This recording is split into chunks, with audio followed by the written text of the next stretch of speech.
Hi, welcome to Kitchen Marshmallows. இன்றைக்கி நம்ம வீட்டில் லஞ்சுக்கு என்னென்னு பார்க்கலாம் வாங்க.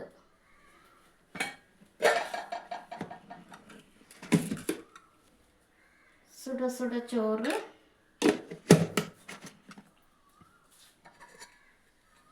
அப்புறம் இது கீரையும் பருப்பும் போட்டு கீரை குழம்பு. கடையில் கிடையாது, இது கீரை குழம்பு தேங்காய் அரைச்சி விட்டு பண்ணணும்.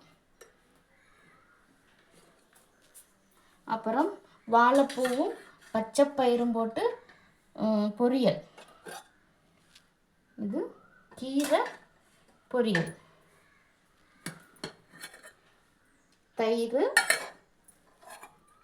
இது பயறு. இது வாழைப்பூவுக்கு எடுக்கையில் கொஞ்சம் எச்சா வந்துருச்சு, அதை சும்மா சுண்டல் மாதிரி தாளித்து வச்சுருக்கேன்.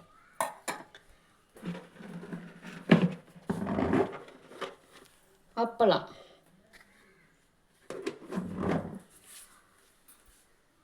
இவ்வளவுதான் இன்றைக்கி நம்ம வீட்டில் சமையல். உங்கள் வீட்டில் என்னங்கிறத கமெண்டில் போடுங்க. பிடிச்சிருந்தால் லைக் பண்ணுங்கள், ஷேர் பண்ணுங்கள், சப்ஸ்கிரைப் பண்ணிக்கோங்க. ஓகே, பாய்.